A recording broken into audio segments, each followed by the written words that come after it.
Bonjour à tous et bien prenons un instant aujourd'hui pour lire et méditer un passage du livre du ciel de Luisa Picaretta. Au nom du Père qui m'a créé, du Fils qui m'a sauvé et du Saint-Esprit qui me sanctifie. Amen. Jésus, je m'immerge en toi, dans ta divine volonté, dans ton acte unique et éternel d'amour, dans ce grand bain de ta lumière, de ton sang, de ta volonté, de ton amour, de ta divinité, de ton humanité, de tes mérites. Et je te demande, Seigneur, de me marquer complètement du sceau de ton divin fiat pour que je puisse travailler avec toi à l'avènement de ton royaume et que je puisse devenir pour toi une petite source de joie, une petite source de réjouissance. Viens, Seigneur, dans mon cœur, fais-y ta demeure et vraiment sens-toi bien dans mon âme. Viens retirer tout ce qu'il y a de mauvais, tout ce qui est ni toi, ni de toi, ni pour toi dans mon cœur. Viens tout retirer avec ta maman et remplis-moi à ras-bord de ta présence, de ta lumière, de ton Esprit Saint. Je ne veux que toi, Seigneur. Je veux être une extension de ta propre humanité.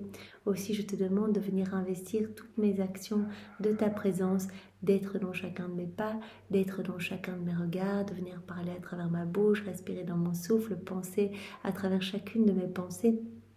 Je voudrais que tu fasses battre mon cœur, que mon cœur soit uni au tien et qu'à chaque battement, tu puisses recevoir de l'adoration, des louanges, des bénédictions, de l'amour au nom de tous tes enfants. Je voudrais vraiment par tous mes mouvements conscients et inconscients t'offrir une compensation d'amour et toute la gloire que tu aurais dû recevoir des hommes s'ils n'avaient pas quitté ta divine volonté. Merci infiniment, Seigneur, pour tous ces enseignements que tu nous donnes à travers la personne de Luisa. Merci de venir vraiment nous réchauffer le cœur, de venir nous tirer de nos décombres en fait, de ce qui résulte de nos volontés propres pour nous faire vivre vraiment dans ta lumière, pour nous redonner cette place royale, ce vêtement majestueux avec lequel tu veux vraiment nous couvrir, Seigneur. Merci infiniment pour ta maman qui est la reine du royaume de la divine volonté et qui jour après jour est notre guide, notre modèle, qui nous prend par la main après chacune de nos chutes, qui vraiment nous prend dans ses bras, nous lave et nous ramène à toi, Seigneur, à notre place dans ton sacré cœur tout brûlant d'amour, pour que nous soyons tous consumés par ton amour et que vraiment ton amour puisse vraiment ressortir de nos humanités et aller toucher nos frères et sœurs. Merci pour ta miséricorde, Seigneur. Tu nous pardonnes après chacun de nos péchés. Il suffit que nous revenions à toi et vraiment tu te réjouis de notre retour. Tu prends nos misères et tu les sanctifies. Vraiment, tu nous rends lumière et tu nous donnes ta sainteté pour autant que nous te donnions notre oui et que nous nous abandonnions entre tes mains. Alors merci, Seigneur. Nous te demandons vraiment cette grâce de la vie dans ta divine volonté.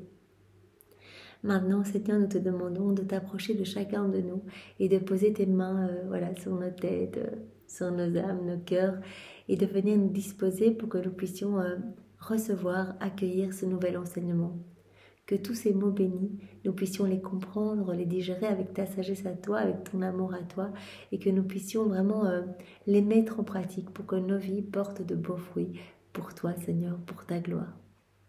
Je te demande maintenant, Jésus, de parler à travers ma bouche. Envoie sur chacun de nous ton Esprit Saint, que ce moment fait en union avec toi puisse avoir des retombées magnifiques et bienfaisantes dans tous les cœurs, puisque tu nous l'as dit à chaque fois que vous vous unissez à moi, que ce soit en faisant des rondes, que ce soit en faisant vos petits actes du quotidien, en découvrant une nouvelle connaissance du livre du ciel, à chaque fois, moi, je me sers de cette union pour aller travailler des cœurs, vraiment pour aller en toucher, en convertir, en sanctifier, en purifier.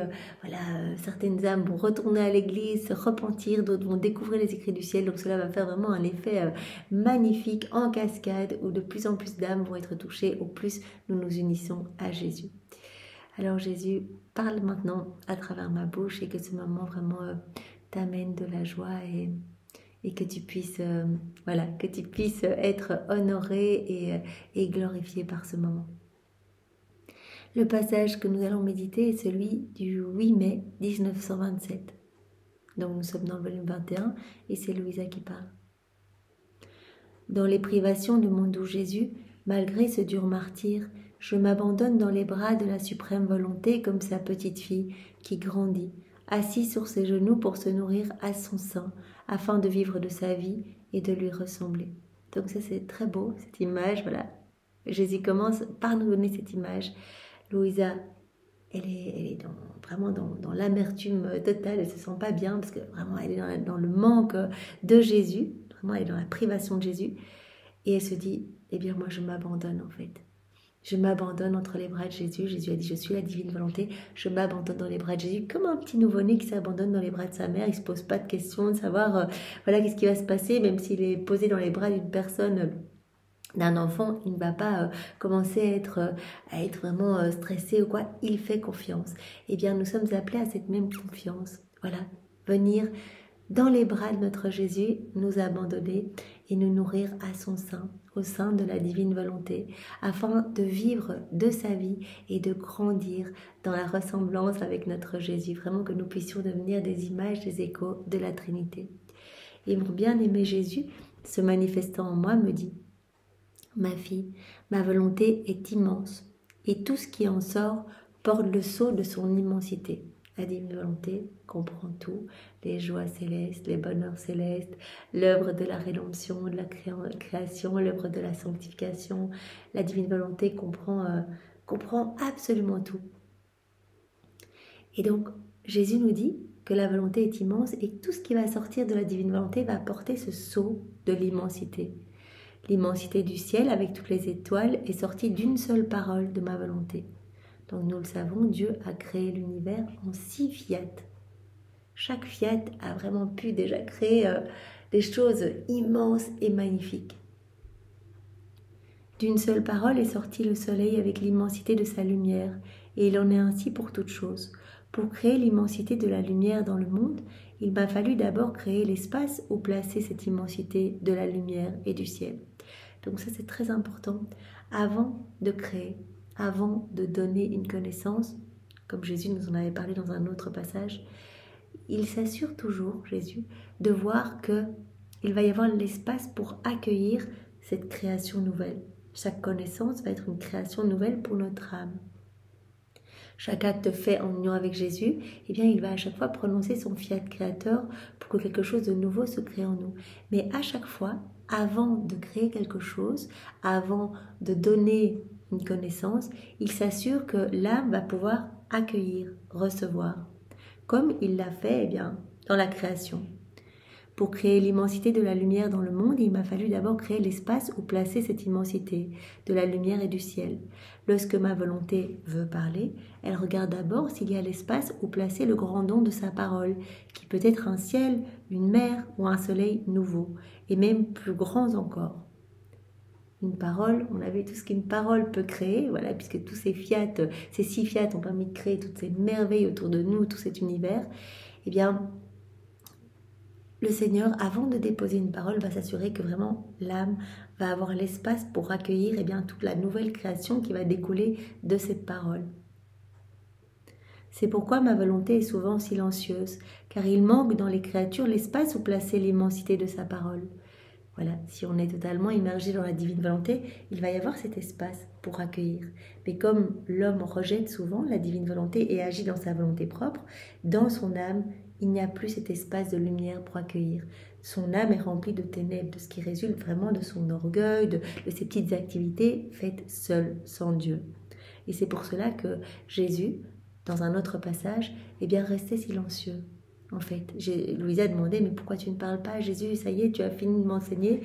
Et Jésus disait, non, je veux vraiment m'assurer que tout ce que je vais te donner comme connaissance, toi tu en es la dépositaire, mais je veux m'assurer qu'à travers les générations, les hommes vont accueillir. Donc c'est déjà très rassurant, ces 36 volumes, Jésus a regardé avant que des âmes allaient les accueillir, allaient en vivre, allaient les digérer, allaient les mettre en pratique, allaient faire des actes dans la divine volonté.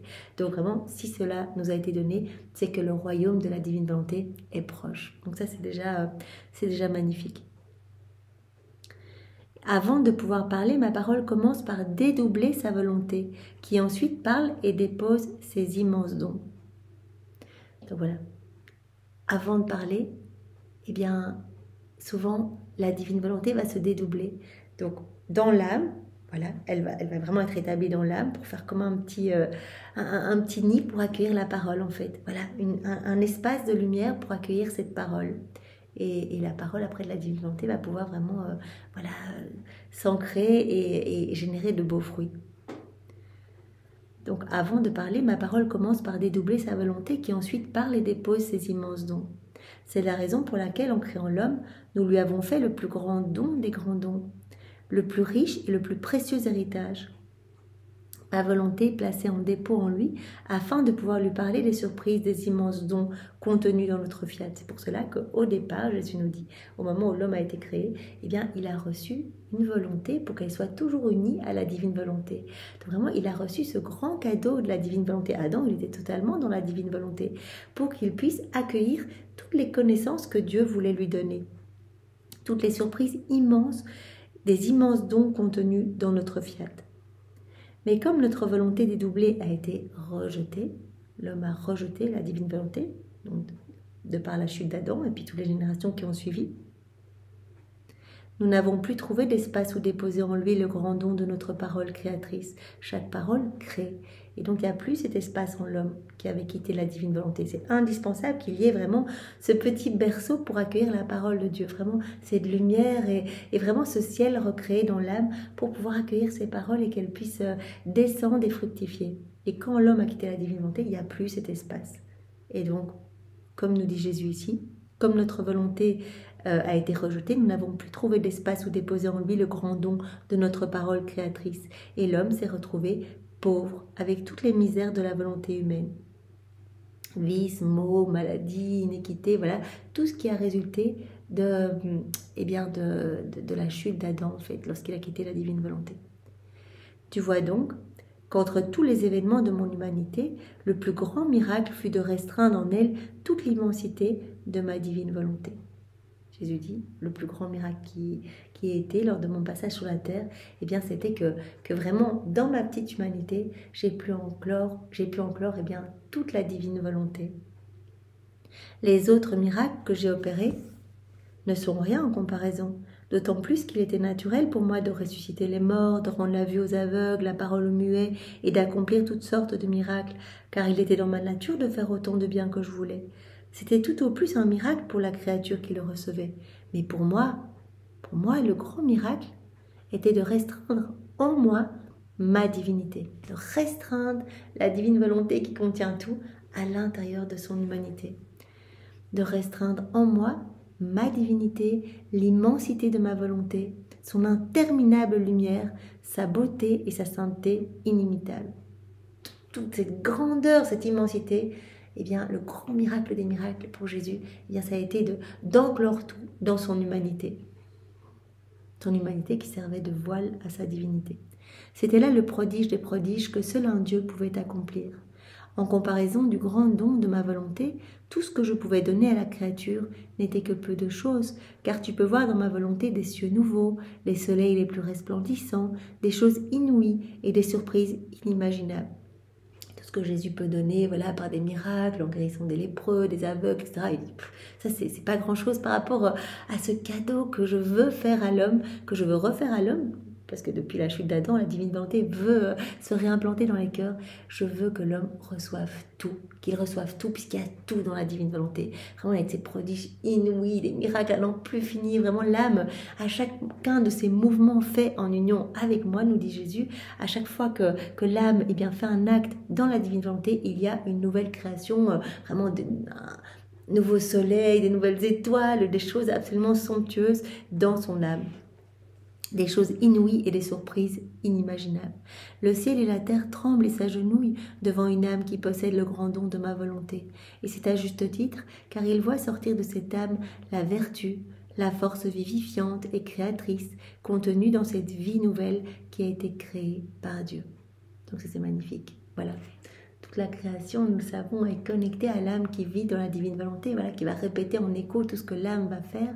Donc vraiment, elle va reprendre sa place eh bien, de chef-d'œuvre de la création. Et à chaque fois qu'elle va faire quelque chose, cela va avoir voilà, une répercussion. Cela va résonner partout, sur la terre et dans le ciel. Et cela va amener la gloire la plus parfaite et la plus complète à Dieu. Ô puissance de ma volonté, s'ils te connaissent, combien ils aimeraient. S'ils te connaissaient, combien ils aimeraient ton grand don et comme ils donneraient leur vie pour te posséder. Jésus le dit souvent, voilà, si les hommes avaient idée de ce qui se passe Quand une âme se donne, s'abandonne entre mes bras et unit sa volonté à la mienne, tout ce qui se passe est tellement incroyable. Vraiment, cette âme devient hostie à chaque acte. Je prononce la parole de la consécration sur cette âme. Un acte, une hostie. À chaque fois, il y a quelque chose de somptueux qui s'opère au point tel que tous les anges, les saints viennent regarder qu'est-ce qui va être créé dans cette âme. Si les hommes savaient ce qui se passe, ils n'oseraient plus faire un acte dans leur volonté propre. Ils aimeraient ce grand don qu'est la vie de la divine volonté et ils donneraient leur vie pour le posséder. Ce serait vraiment leur unique but. Que cela soit le nôtre. Seigneur, tu nous mets l'eau à la bouche.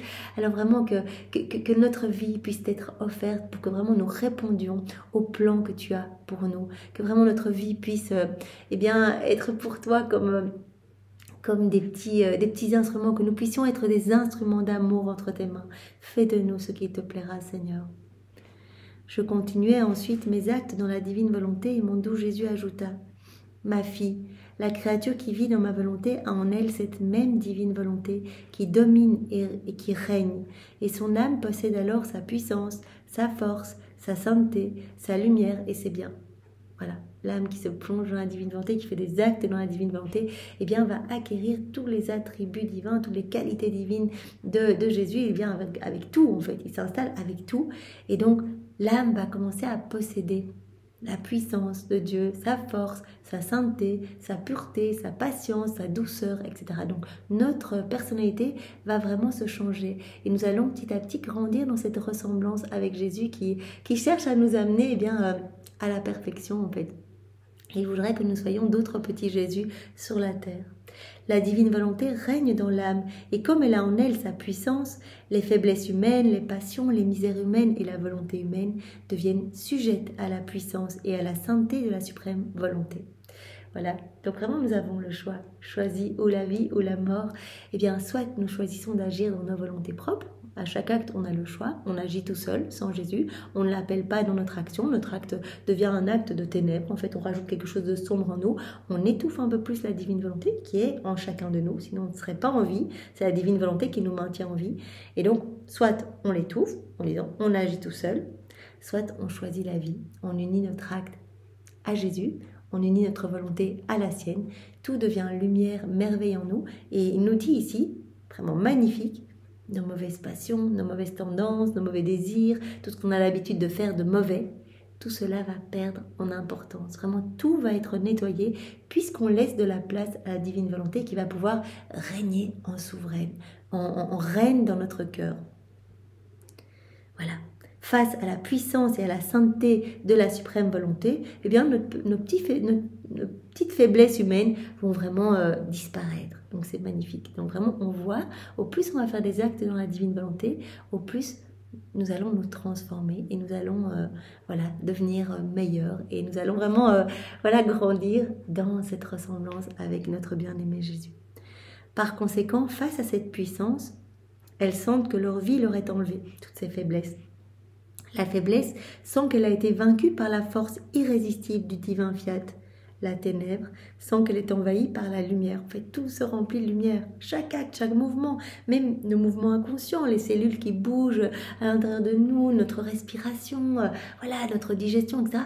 À chacun de nos micro-mouvements, quelque chose s'opère, une création, plus de lumière, plus de splendeur en nous. Et donc, la ténèbre, la ténèbre en nous devient lumière. Les misères qui sont en nous, qui résultaient de nos volontés propres, sont remplacées par les richesses de la divine volonté, ces richesses infinies. Les passions sont surmontées par ces vertus, ces magnifiques vertus, et la volonté humaine est vaincue par la divine volonté. Donc ça c'est merveilleux et on n'a pas grand-chose à faire, c'est vraiment très facile. Il suffit, on donne le matin notre oui à Jésus, on se réveille, on fait notre acte préalable. Prière toute courte, Jésus, je t'offre ma volonté, ma vie, mes désirs, mes émotions. Viens vivre en moi, Seigneur, que ce soit tes yeux qui regardent à travers mes yeux. Viens, je te donne mes mains, donne-moi tes mains, je te donne toute mon humanité. Donne-moi ta vie, Seigneur, prolonge ta vie en moi. Prière toute courte, et puis tout au long de la journée, le Seigneur va se rappeler à nous dans nos actions pour que nous l'appelions et que tout devienne merveille, que nos actes deviennent divins. Quelle différence entre la créature qui vit dans ma volonté et celle qui fait simplement ma volonté? Ça, Jésus nous en parle tout le temps, la différence entre vivre dans la divine volonté, être totalement immergé dans la divine volonté, laisser la divine volonté opérer et agir à travers notre humanité, ou simplement essayer de faire la volonté de Dieu.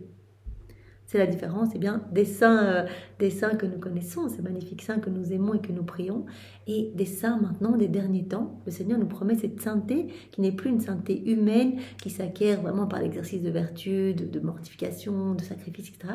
Mais c'est une sainteté qui nous est offerte. Sans qu'on ait rien à faire, on laisse Jésus travailler en nous, on laisse la divine volonté travailler en nous, on laisse la lumière de Jésus rayonner de nous, etc.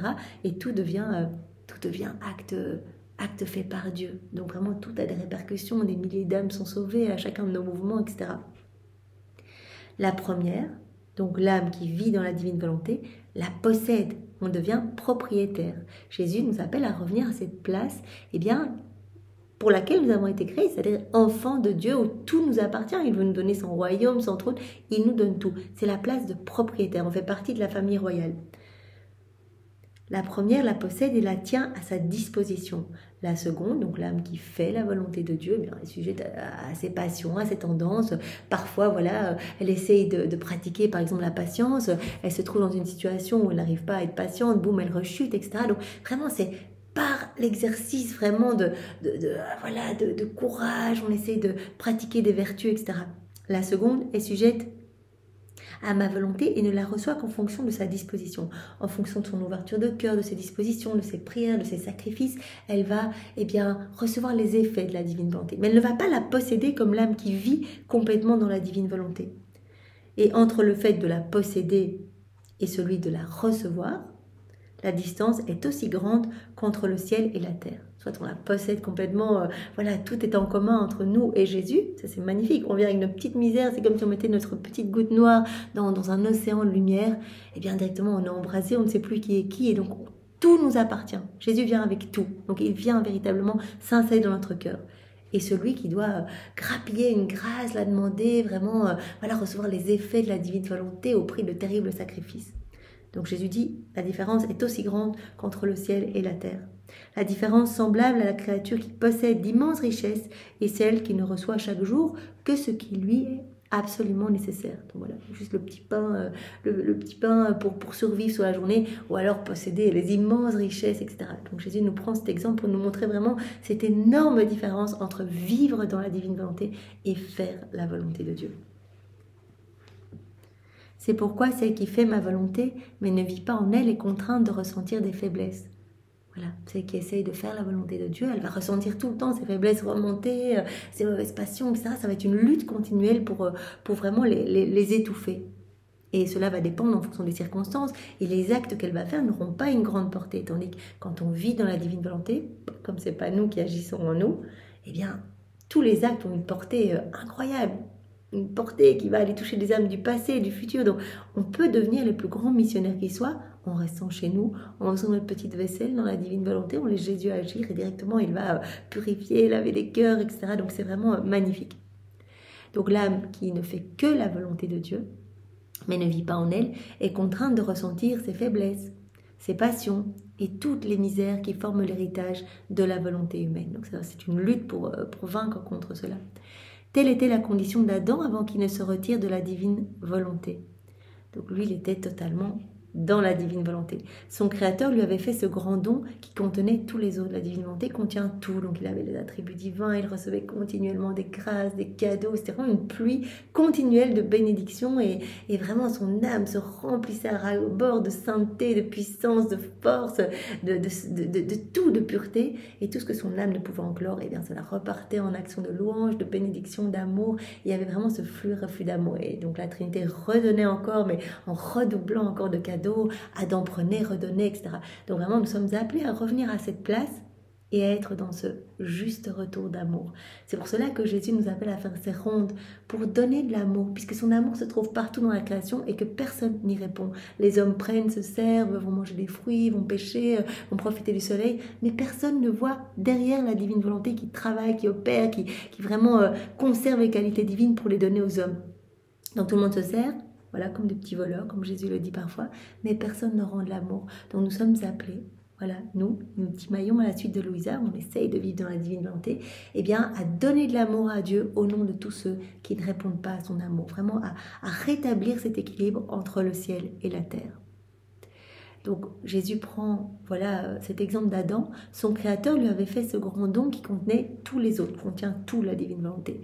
Il possédait la divine volonté et régnait sur elle, car Dieu lui en avait donné, lui en avait lui-même donné le droit. Il en était ainsi le propriétaire. Il était le propriétaire de la force, de la lumière, de la sainteté, de la félicité de cet éternel fiat. Il possédait tout, Adam. Mais en se retirant de la divine volonté, Adam en a aussi perdu la possession et le règne. En quittant la divine volonté, il a perdu voilà, ce droit de propriété. Il est devenu mendiant, en fait, esclave de ses mauvaises passions. Il a commencé à avoir peur de tout, il a commencé à se voir nu, etc. Quand il en a perdu la possession et le règne, il s'est retrouvé réduit à ne recevoir que les effets de la divine volonté, que dans la mesure de ses dispositions. La créature qui se trouve dans cette situation est toujours pauvre, toujours mendiante, elle n'est jamais riche. Car ceux qui sont riches possèdent, ils ne reçoivent pas, et sont en mesure de donner aux autres une partie de leurs biens. Ça, Jésus l'a déjà dit, je crois que c'était dans le tome 11, voilà, un signe qu'une âme vit dans ma divine volonté, c'est qu'elle a ce besoin de donner, en fait. Comme elle a la divine volonté et que tout est enclos dans la divine volonté, elle se sent mais surabondante de cadeaux, de bénédictions. Elle a tout le temps envie de donner, de parler de Dieu, etc. Tellement elle se sent gâtée. Et donc vraiment, il y a des débordements de son âme tout le temps. Comme elle est propriétaire de tout, elle a ce besoin de donner. La différence avec celui qui ne possède pas ses richesses et qui se sent tout le temps dans le besoin de demander, de grappiller, etc. Eh bien, Seigneur, vraiment que nous puissions faire partie de tes enfants qui... voilà, propriétaire de ton royaume, c'est ce que tu veux pour chacun de nous. Alors, utilise chacune de nos vies pour que par nos prières, nos actes, nos réparations, nos louanges, nos bénédictions, nos rondes, nos méditations, les écrits du ciel, eh bien, tes enfants reviennent tous à toi, que plus personne ne se perde et que tous puissent, voilà, devenir... membres de la famille royale, que tous puissent vraiment se réjouir de posséder ta divine volonté et tout ce qu'elle contient. Merci Seigneur infiniment pour tout. Merci avec tes propres remerciements, avec ta divine volonté, au nom de tous ceux qui ne te remercient pas. Au nom du Père et du Fils et du Saint-Esprit. Amen. Soyez tous bénis. Au revoir.